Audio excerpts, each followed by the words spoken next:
Hi everybody, thanks for joining us for this conversation. Today's conversation is going to center around pathways to scale and trying to actually get to this question of what scale means to this space. We have three distinguished panelists with us today, who I want to thank for your time as well. My name is Avnish Gangadharas. I'm the managing partner of Instiglio.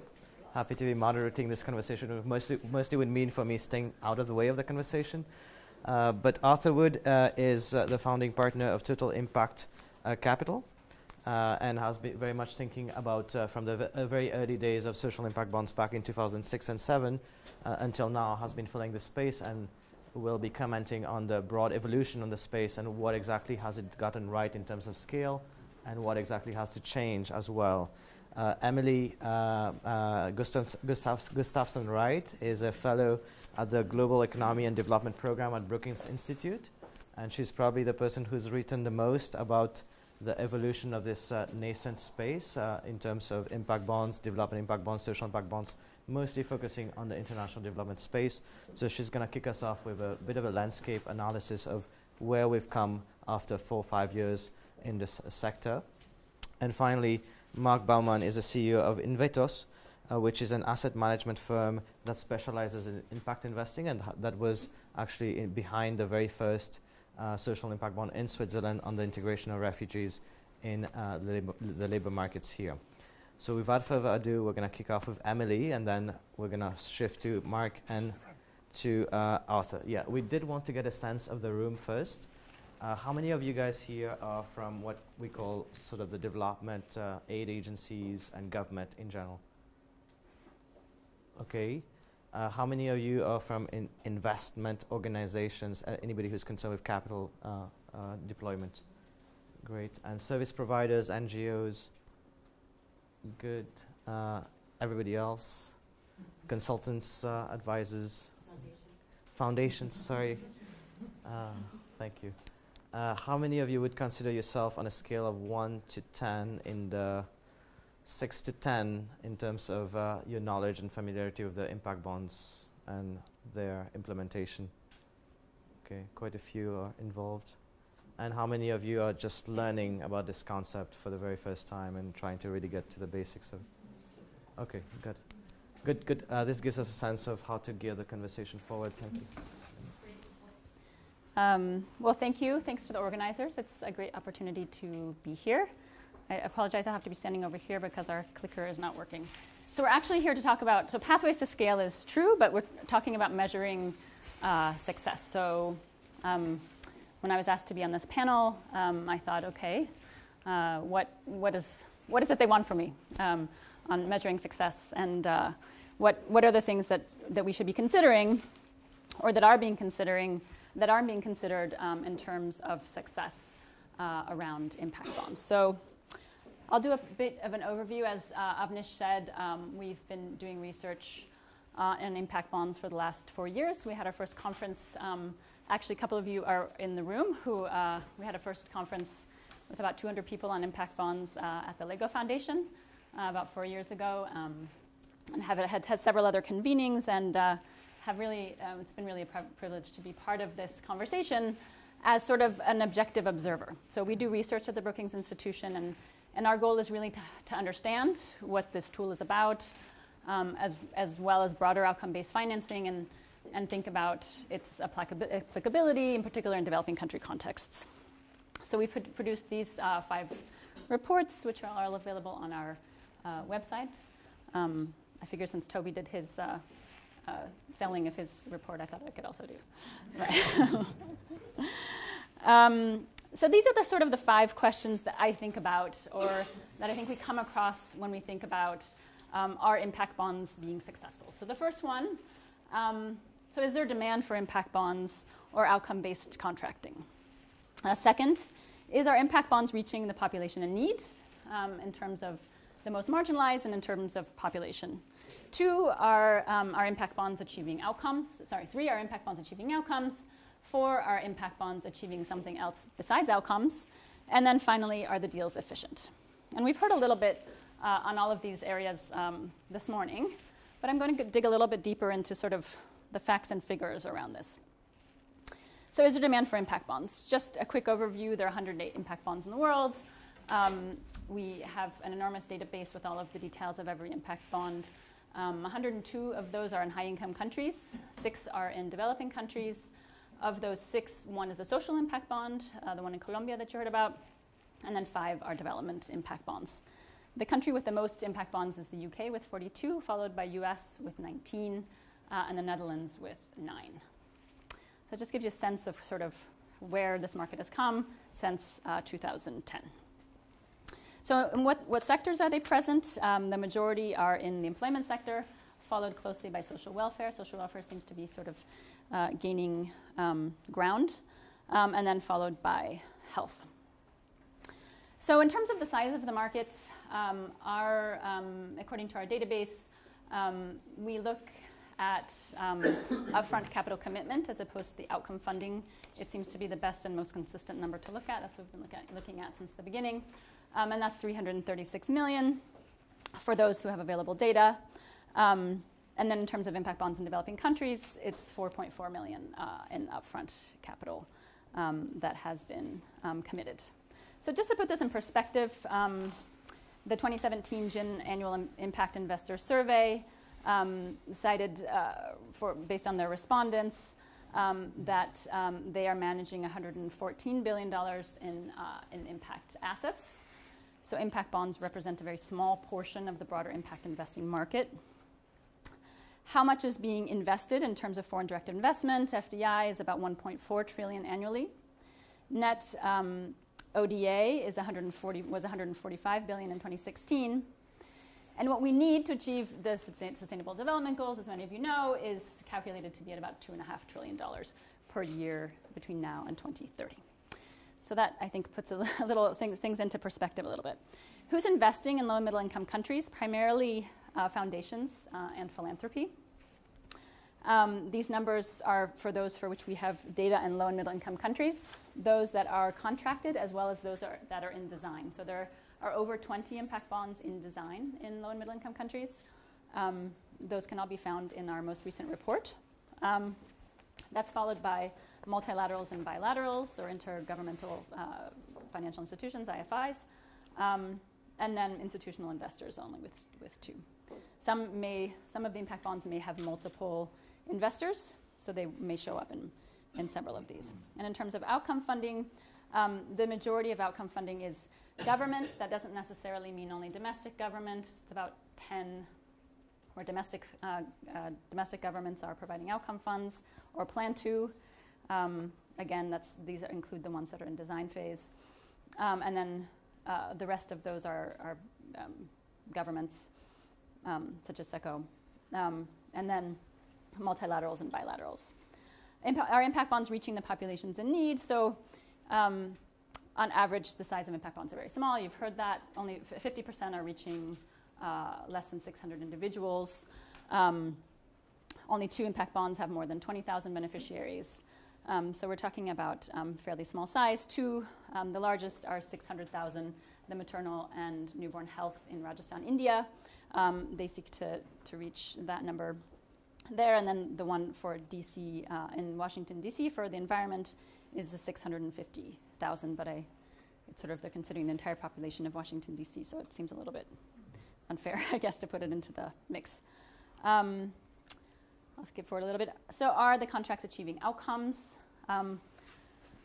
So this is a question of, first of all, there are not that many that have come to payment of those 108, because many of them are still in implementation phase. I give a few examples here of some of the repayments and achievement of outcomes. The range in returns is between 3 and 16%. So in Australia, one of the impact bonds there has returned about 16%, which is very high. And then these that you see here in low-income countries, the DIB for coffee and cocoa in Peru repaid the investors $75,000, so that was a very small pilot. And then the Educate Girls Development Impact Bond in India just released their 2-year results last summer, with enrollment targets reaching 88% of the target, and learning at 50% so far, but they have another year to go. But the key question here is So these outcomes are being achieved, but we don't necessarily know if these outcomes would have been achieved in the absence of an impact bond. So that's really important to remember. The majority of these are not using very rigorous evaluation methods of those impact bonds globally, if you look on average. And none of them are really looking at the SIB or DIB effect, which would require that you had the same intervention for similar populations with input-based financing in one and impact bond financing in the other. So can impact bonds achieve something other than outcomes? So what are we seeing? So when you look at all of these impact bonds in the global impact bond market, what we've really seen is a shift in focus from inputs to outcomes for both service providers and for outcome funders. We see performance management systems being built up, so capacity building, the idea of adaptive learning. We see the development of data systems. We see this costing of the price of inaction. So, when something that Avnish talked about earlier, how do you establish these prices? And that is very difficult. One piece of that is what would it cost if you didn't do anything? Or if you did, if you're just putting Band-Aids on the problem as opposed to doing preventive. And then finally, collaboration. We really see an increase in collaboration across public sector as well as between public and private and across NGOs. So are the deals efficient? The fifth question. This has also come up. So obviously, one of the biggest challenges is that these deals, many of them take a very long time to develop. Some of them have taken less time to develop. Some of the most recent ones, there's a huge variation across. Some of them have taken, on average, it's about 2 years. Some of them have taken 3, 4, and still are not there, or even more, actually. So some of the key bottlenecks have had to do with the outcome funders, as well as the metrics. These are all things that have been talked about. Avnish's point earlier today in the plenary about kind of this cost-benefit analysis of this, can we really calculate the benefit when those benefits are much broader? So the things I talked about in terms of collaboration and the capacity building and adaptive management and all of those things that are happening, what we call kind of the ripple effects, are those, it's hard to measure those, and again, we have not yet sort of measured the DIB or the SIB effect. So I will stop there. And yep.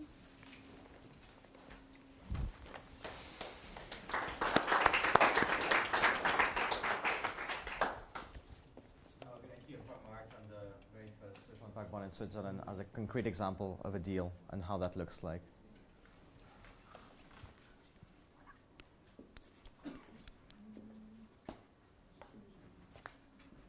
Thank you. What I would like to do is to, after the overview of Emily, to show you a little bit how we structured the first social impact bond in Switzerland and how we defined the goals and how we measure and what a little bit the expectations are.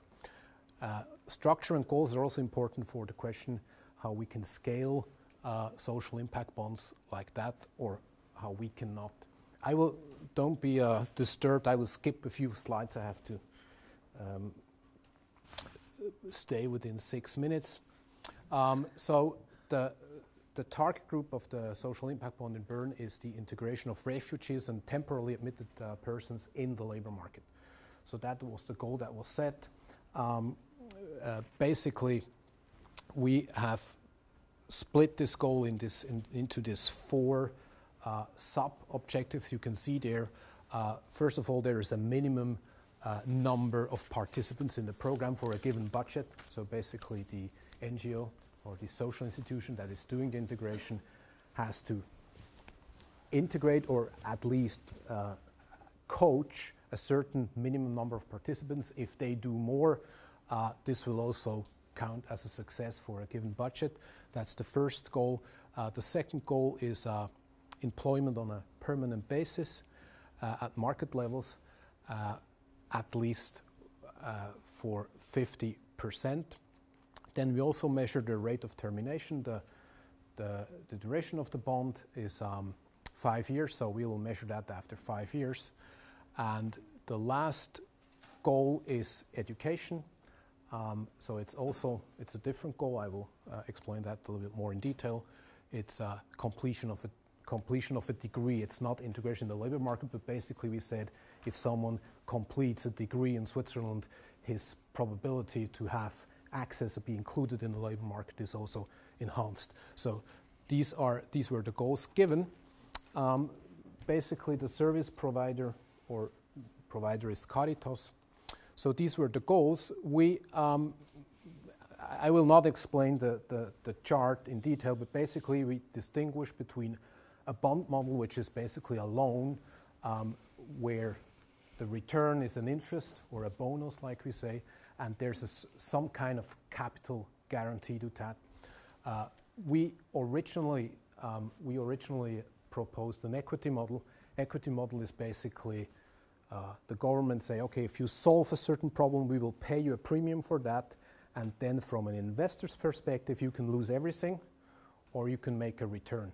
And if it is an investment, it's at least symmetric. The possibility of a loss and the possibility of a gain is symmetric, or even like in our bond, a little bit skewed to the right. So the probability that you gain is a little bit higher than that you lose. Here we did have some political issues, because if you can lose everything, then the possible return is double digit.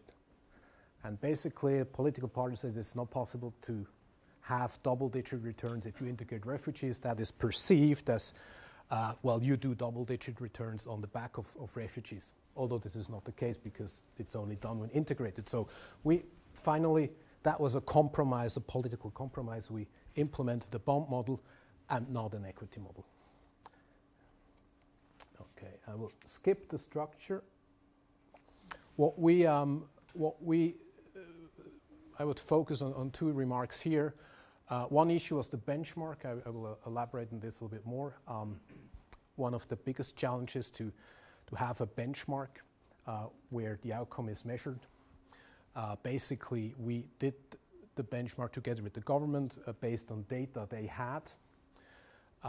Unfortunately, if you know Switzerland a little, we have 26 cantons and basically 26 databases. That's one reason why the bond is focused on one canton. It would be possible to have it all over the cantons, but the database is not uniform. So that's one, by the way, one objective of this social impact bond, to probably have a framework for data in this area to build benchmarks. Another thing we implemented, we have a bonus malus system, which not only works for the investors, but also for the social institution. So basically, we want to also have an incentive for the social institution to integrate. So if the social institution do not reach the target, basically they have to pay back part of the money. And this was a feature which was important to also integrate the entrepreneurs. We also have integrated an association of entrepreneurs in the canton of Bern, regular, ordinary entrepreneurs, which basically are ready to, well, see if they can employ these refugees in their companies. So in order to have a link, that was more of a statement that money is used in a incentive-driven way to integrate, and not just simply to run the program and you get the money if you run the program. Basically, I don't know how it is in other countries, but in Switzerland, a lot of payments basically, well, the government pays social institutions per day. So if you look after per day a refugee or another person is in a program, so we wanted to have an inversion. So you get paid when, let's say, a refugee quits your organization, when he quits it for the labor market. So a little bit different incentive.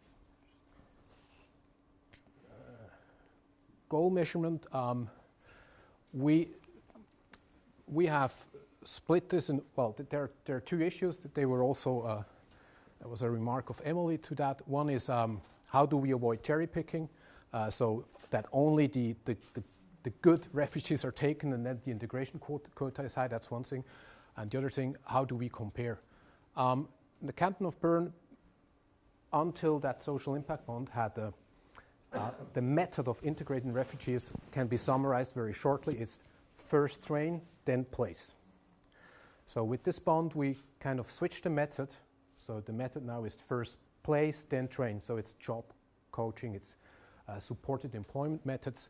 So what we do now to have the comparison group basically to this social impact bond are all the refugees that run in the common program of first place and then integrate. So we have a group we can compare. And the other thing is what you see here with low, medium, and high employability is we do an assessment. So each refugee is assessed, and the result of this assessment is his level of employability. And depending on this level of employability, the goals are higher or lower. So a refugee with a high employability gets higher integration goals. A refugee with a medium employability gets lower. No, the quota is higher. So we basically say if someone has a lot of capabilities, it's easier to integrate him in the labor market. So the target score is higher. And with the medium employability, it's lower. Low employability, then it's really low, then they kind of fall or they don't enter into the program. So these are the relative goals. These goals are measured against a benchmark. So a predefined benchmark, and that's why they're called relative goals. The absolute goals is the education. So basically it's every degree we get counts. And this is then put together into a success rate. And basically we have three inputs. We have the relative goals they count, we have the absolute goals they count, and we do have some macro criterion steering. So we can adapt the goals if certain external events occur. But we only can adapt, we only can lower the goals. That was from the investor's perspective important, so you cannot during the bond saying, well, okay, now it's very successful, so we increase the goals. You can lower them, let's say, if the unemployment rate rises, and we can say, okay, it's a economic environment which does not allow to reach very high criteria. So we can adapt, but not only lower. Basically, you see in the end you have a payout for the investor and the payout for the service provider, which is a cap and a floor. That's the way it's done. I only focus here on the obstacles. One is benchmark data are very, very scarce or diverse. There was challenging to have a proper database. Then the equity model, I already told that it was not well perceived in the connection with refugees maybe, although it would be a better link between outcome and structure and the way it's financed. We were heavily criticized that we introduced target rates in the social world, criticized by social institutions. We also the measurement was perceived as introducing capitalism into the social world. I think the Swiss TV called us the Goldman Sachs people from the social finance whatsoever, and finding investors was not so easy. I skipped the rest in order to keep my. Skip that as well. When it comes to measurement, what is needed to scale or make it more sustainable? Sometimes make it sustainable and scale is sometimes a contradiction. It doesn't work out in all the cases. But the biggest challenge was the benchmark. So we do not have a benchmark, and we do not have like costs per social case or the cost that would have been saved if a social case is solved. So we do not have that. Again, the equity model will be a little bit easier also to finance the structure. So we have, which is particularly a problem in Switzerland, our interest rate level is around zero. When you talk with government bonds. So we cannot finance the structure. So if let's say the Canton of Bern, if he wants to raise money right now on the public market, the interest rate is 0. So he gets the money for free. So in this context, to put up a structure with the guarantee, it's a bond that is guaranteed by the government at the 0%, where do you cover the costs? So we covered it, but it's basically a donation. So the equity model is better there. Important here was the inclusion of the government, of course, but also the private sector, not only the social institution, but also the private entrepreneurs. And for this incentive model was very, very important. Well, these are exactly the goals or the outcomes that cannot be easily measured because they do not boil down in numbers, but it was important. And finally, well, pooling of assets. This is a regulation issue. We need, at least in Switzerland, we need a certain size when it comes to the financial structure to make it payable. If you want to open it to not only some investors or qualified investors, but if you would like to have a broader investor space, you need much larger size. I think that's it. Yes. Thank you.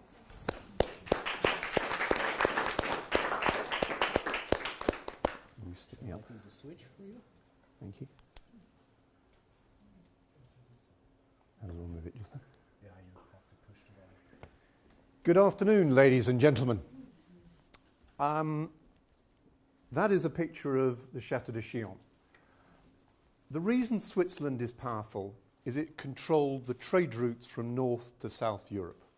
That is what made the Dukes of Savoy eventually the kings of Italy. It is the reason that 3 nations, 3 cultures and languages collaborate. There was an economic interest to do so. And there's a joke in our sector about gin and tonic. Gin, as some of you may know, is the organisation that does measurement. Tonic is the organisation that provides capital. And in some senses, that's how we've looked at this issue today. We've said if we have the money and if we measure it, hallelujah, more money will come. We will solve the problem. We pay by outcomes. Let me suggest to you that a good gin and tonic is also made up of slice and ice. By slice, I mean lemon, and what I'm going to say is a bit bitter for perhaps a few people in this room, but ice as well. And what do we mean by ice? Why does capitalism grow? Capitalism grows through innovation. I used to work for Ashoka, so I'm a passionate believer in innovation, but it also grows as a function of collaboration and economies of scale. But the models we focus on in grant and VC models, and indeed to some extent how the social impact bond has developed, is around focusing just on that innovation. It says, I've got my silver bullet as a bilateral organisation, and if I pursue it, I will get more funding and grow. Yet we all realise that these issues are systems issues. We all realise that we have to collaborate. And the original idea that I had around social impact bonds, and I'm happy to say to the UBS people, the actual first presentation on social impact bonds was made back in 2006, so you must excuse me being a little bit jaundiced today. The purpose was actually to try and think about how you create economies of scale and collaboration. And my original innovation, we all stand on the backs of geniuses, was actually the Garvey structure. Now the Garvey structure, if you don't know it, is actually the grandfather of most impact investment structures. It's now a $6 billion structure. What it did was to take a future flows of government flows, I can have a picture further on, bring that forward and drive the cost of by collaboration of injections, vaccinations from $50 down to a current $1.48.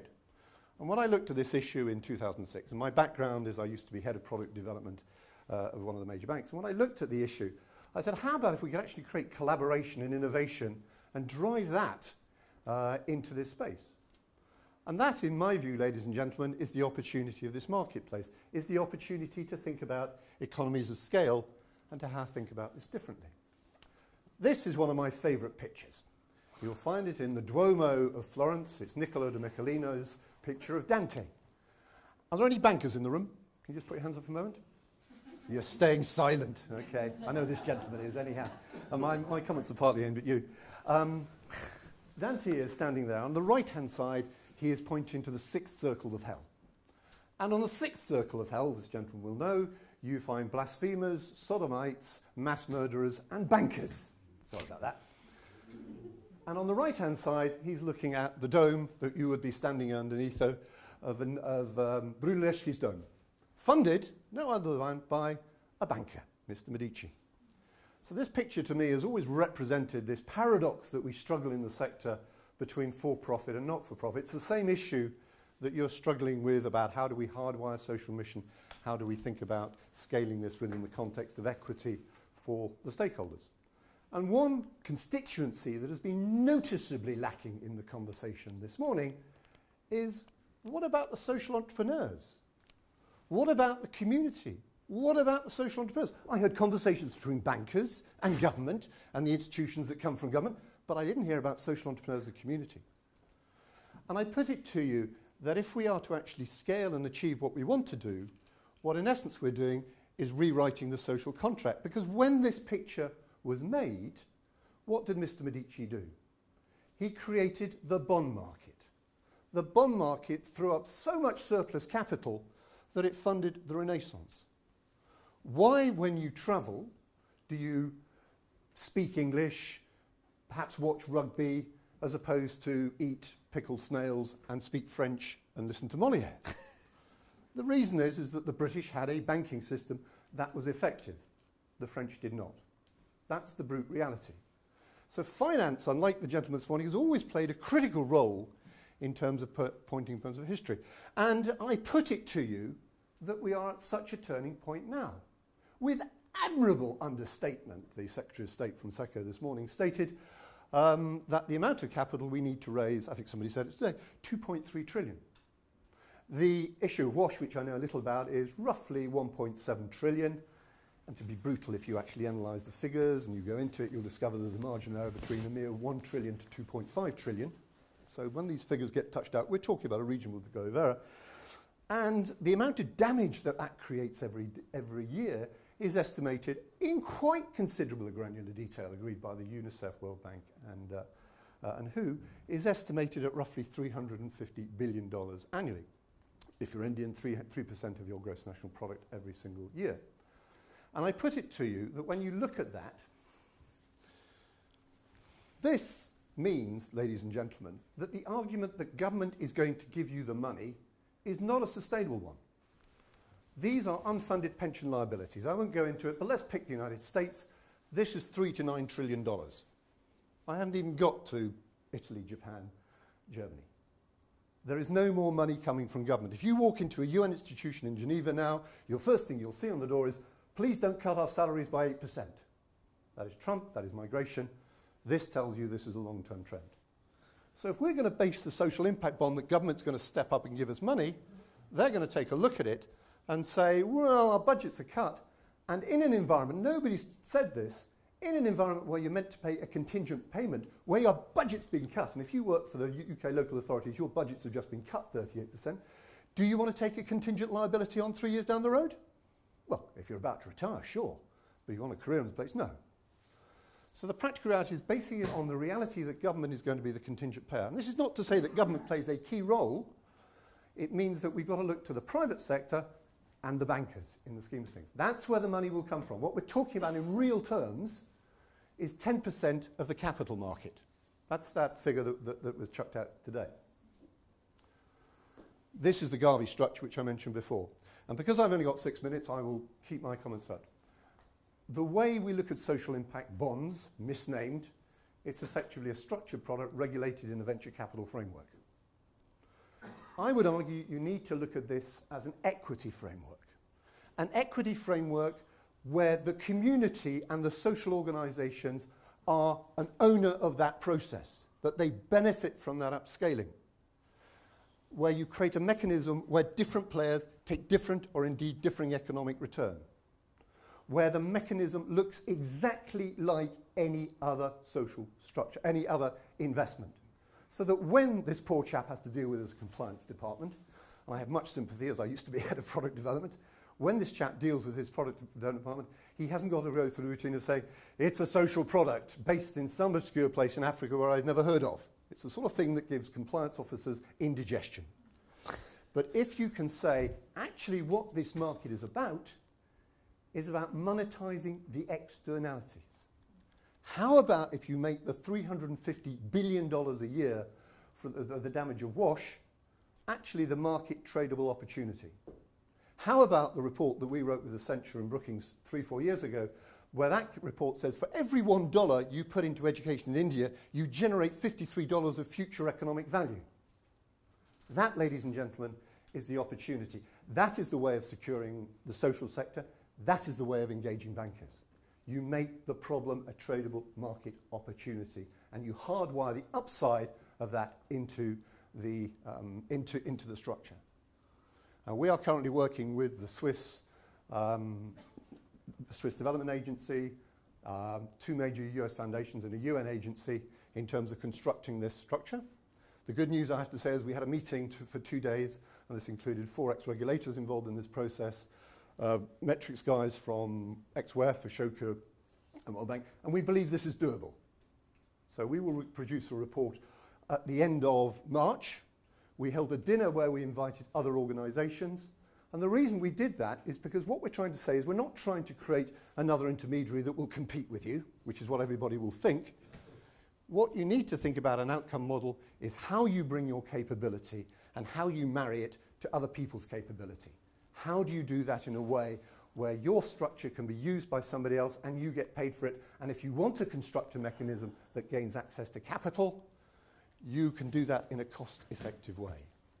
There is a huge opportunity in here, ladies and gentlemen, but it is not in terms of measuring the deals. I said 3 times that I'm head of product development of a bank formerly. I can tell you quite honestly, in all sincerity, I wouldn't get out of bed for this in the morning. Because if you're going to do a deal, unless it's a structured product type of deal where you know you're manufacturing, you need $30 million. Emily will probably correct me, but there has not been one, to my knowledge, deal done of $30 million. As the model, 10 years on, it has failed. And it grieves me to say that passionately. But it's failed because it has done exactly what the other instruments in this sector do. We've driven it in the way culturally that we think about this. We think we've got a silver bullet and we throw it at the 4 horsemen of apocalypse as opposed to collaborating. The solution lies in collaboration and economies of scale. It does not lie just in innovation. So I put it to you that the social impact bonds are a huge opportunity, but they need to be put in the context of the development of a full outcome model. And a full outcome model that hardwires the interest of the social sector in a mechanism that makes it interesting for bankers. If not, we're just throwing silver bullets at the 4 horsemen of apocalypse. And the gentleman this morning, the Colombian gentleman, said, what does it matter? I'll tell it why it matters. In water, 1,800 children a day die. 650,000 children under 5 die. That's why it matters. It's not just because it's gone and we allow it to continue. But the more interesting element from the banker's perspective, even if you adopt that, is actually that that is a $350 billion opportunity. So there is opportunity, but the way we look at this structure at the moment, in my view, is fundamentally flawed. And it's not to say it isn't doing great things and people doing great things. Please don't misunderstand me. And if you're wanting to fund innovation, yes, fund it through outputs rather than inputs or outputs. But the real opportunity in here is around collaboration scale, and that's the opportunity. Thank you very much.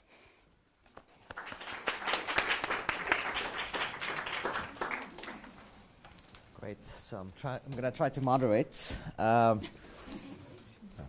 Thanks, Arthur, for this presentation, and to you all actually for setting the stage for this conversation. Do you guys want to move out there? Yeah. No.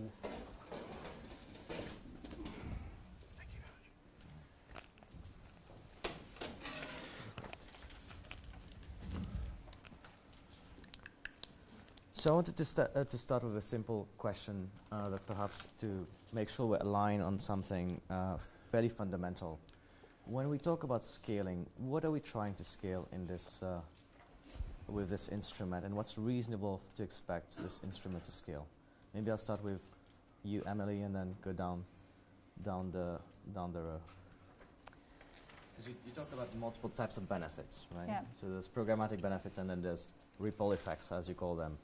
So I'm just interested to know which parts of those benefits are very interested for us to scale, and what's the role of the impact bond model today as we know it in that scale-up process? Sure. I think that's a really good question. We use the term scale often, and I think are not always talking about the same thing when we mean scale. For us, the way that we think about impact bonds is that they're a means to an end. And we've been talking about that end today throughout the day, and it's really about shifting the paradigm. We've spent many years funding social services in both high-income countries and low and middle-income countries with little or no success in many cases, success in some, but either we don't know what we're achieving because we're not measuring it, or we're not achieving it.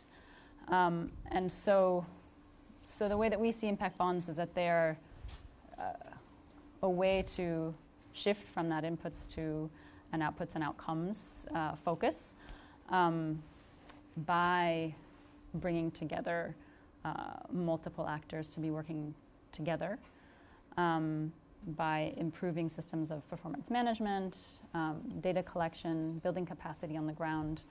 I think some of your examples from Educate Girls is really, one of the best examples of that, building capacity within a service provider. Can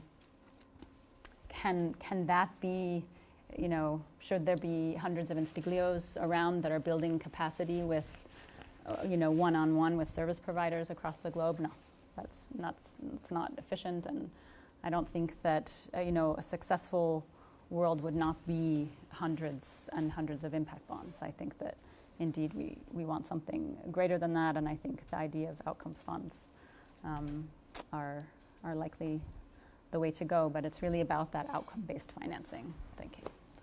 And as somebody who's sort of really observed this market from a disinterested perspective, if you will, you don't have a stake in it, but you're actually documenting the experiences and producing knowledge. Would you agree with the statement of Arthur that we have failed on these expectations, or do you just have different expectations of what you should expect out of it, and how we've been making progress on these expectations? I mean, I think we're seeing change, and I think that, in many of, both in domestic governments, multilaterals and bilaterals, these are heavy bureaucratic institutions, and I think just shifting the thinking around that is progress. I don't know if it's, if it's what we should have expected. I think that I think that those who are engaged are sort of learning along the way and continuing to iterate and improve, and that it's part of a larger movement. So. Great. And Marc, I just want to get to you before going to Arthur. You actually involved in structuring one of these instruments right now and in the middle of implementation. For you, what is exactly the benefit that you're seeing out of this instrument that you would want to really think hard about scaling after the first experiment, perhaps? No. Well, I think I agree with Emily. One is a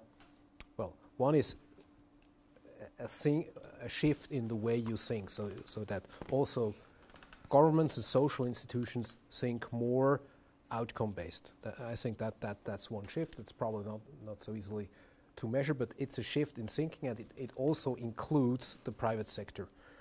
There are other areas where I think scaling should take place.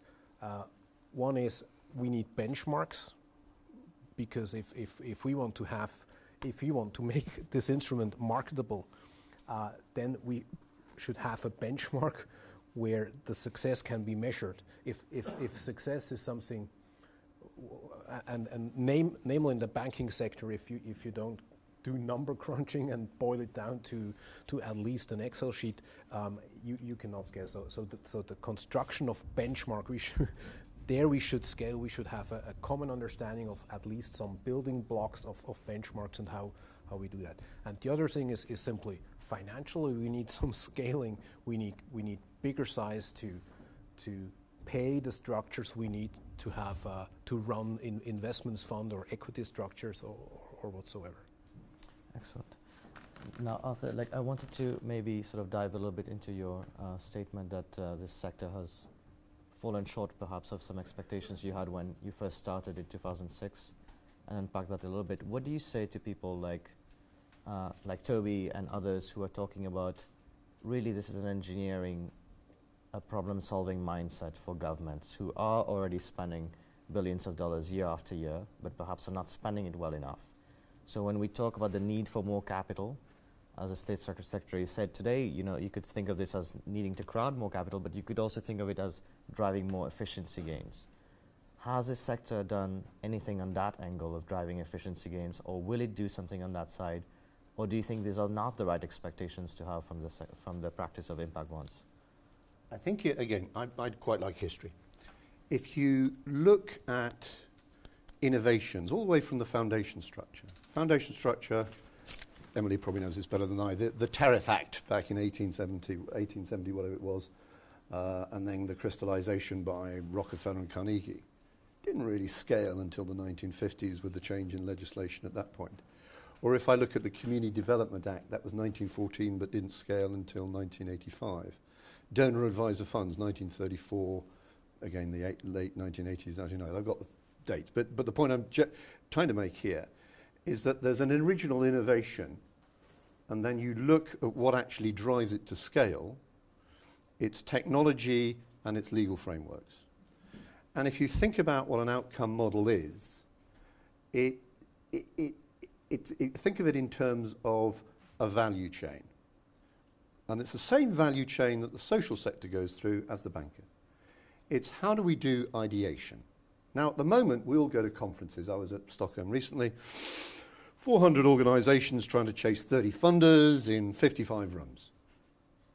That's replicated again and again and again. No knowledge sharing at all. Incredibly inefficient. Secondly, what's the next thing we go through? Collaboration. Well, the incentives are not to collaboration, unfortunately, and although we quite like to talk about collaboration, the practicality is the tradable commodity in our sector is ego. The practical reality is that we all think we've got the silver bullet. So the incentives are not to collaboration. 3, metrics. When we think about metrics, even in our sector, we think about the silo with a mess. So this is the fixed pool of water for water. This is the fixed pool of sanitation. This is the fixed pool of water for education. And we're all completely siloed. The practical reality is if you look at an issue like WASH, and we could pick any social issue, WASH is not just the issue of water and sanitation. WASH is children, the 1,800 children a year dying every year. It's 80% of hospital beds. It's lack of business in tourism. It's the fact that kids drop out of school because they've got diarrhea. It's the fact that young women drop out of education because of when they reach puberty. It's violence against women. It's all those things.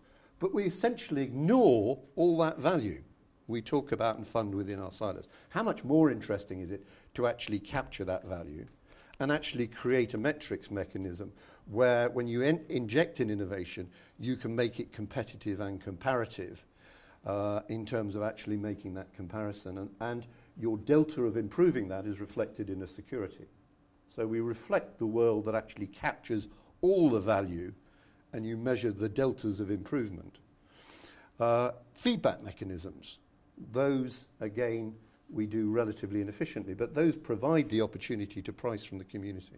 And the interesting thing is that in the last 5 years, all those have been built. And I think what you've got to do with this sector is take a step back and say, let's look at it as a fundamentally fragmented, inefficient business with the incentives misaligned. And we are in danger. What we've done with the social impact bond in some senses is reinforce that process, because culturally that's the way we go. If you think about the problem from the social entrepreneur's perspective, the problem is through a grant, when you get the end of your grant, your R&D has no value. When you get to the end of your venture capital process, if you want to replicate that idea in Mauritius and into India, you're going to speak to a totally different guys, and they're going to run the risk analysis all the way through from the very beginning.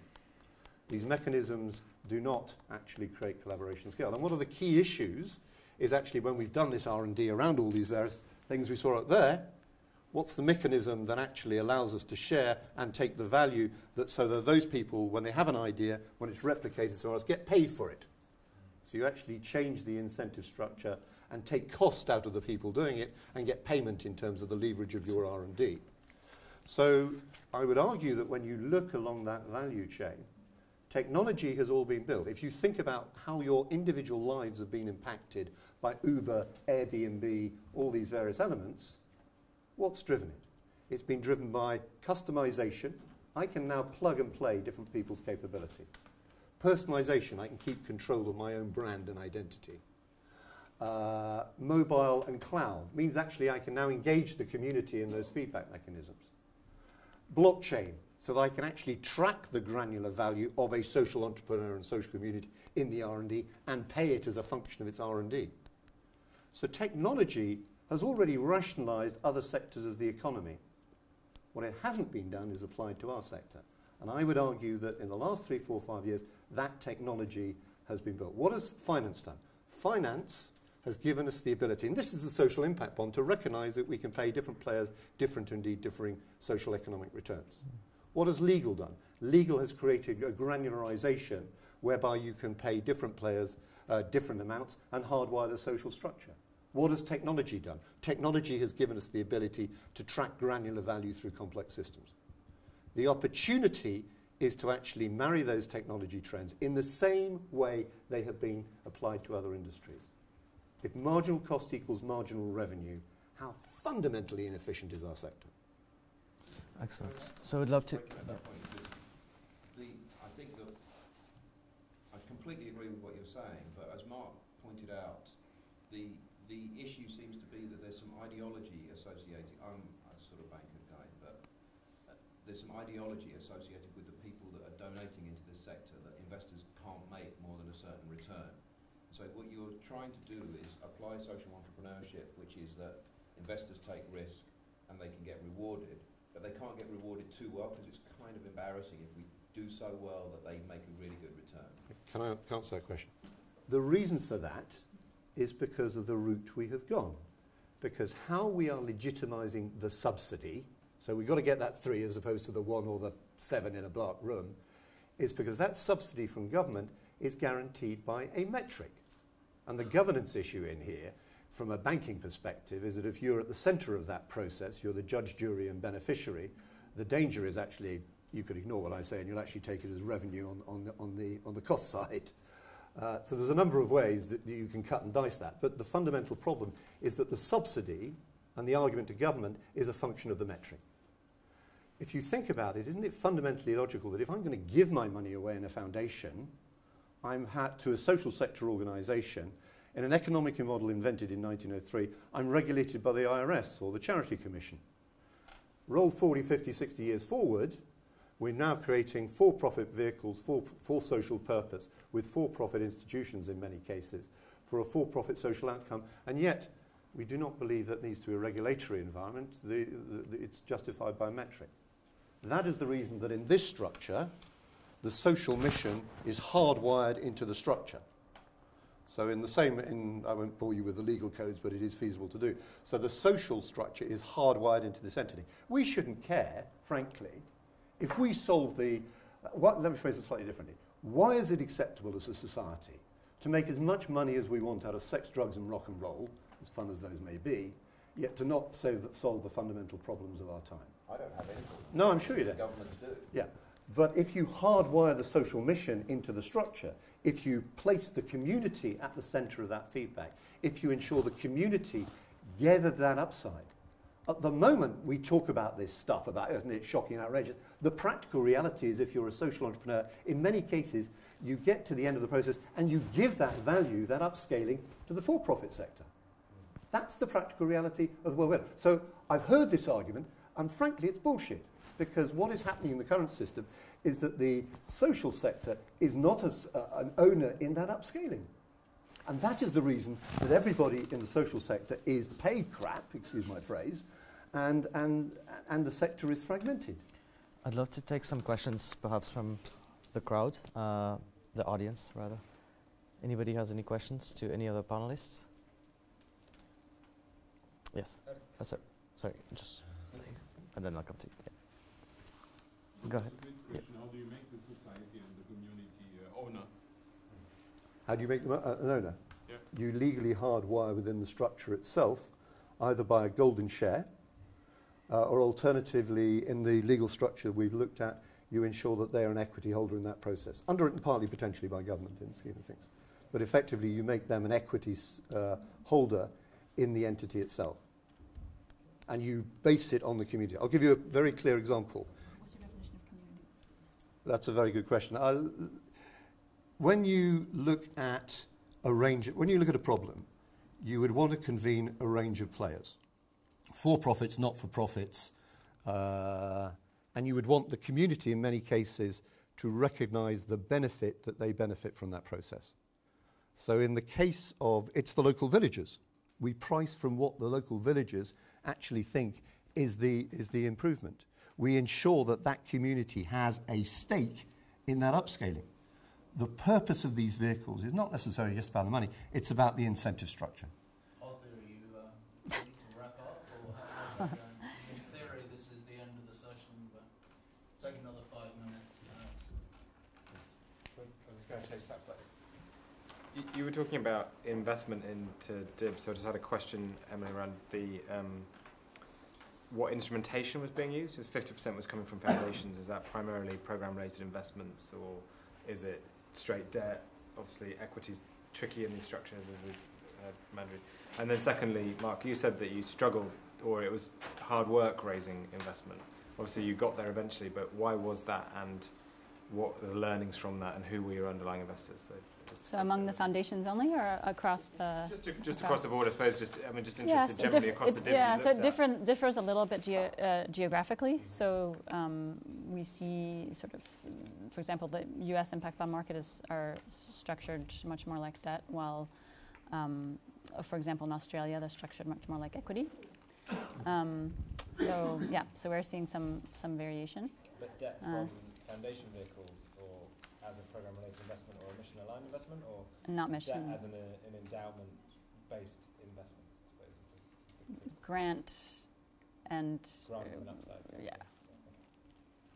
Not mission, although we may see that coming soon from one.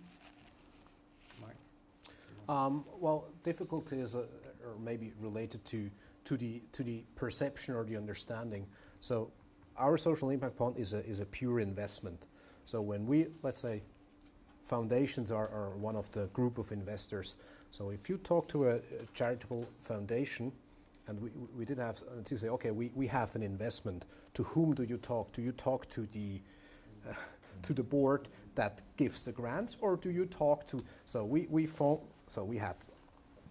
spoke with board members. Say, oh, okay, that's maybe the investment advisor. So we talked with the investment advisor. He's a banker. He says, okay, social impact bond. What's the return? And then I say, okay, the return depends on the integration quota of refugees. End of story. He cannot implement this in his model because it simply is out of his thinking. If you talk to the board that is responsible for the giving, say, it's not a giving, it's an investment. So we don't spend money, we invest. So that was one difficulty to have the understanding of the instrument. Any final questions?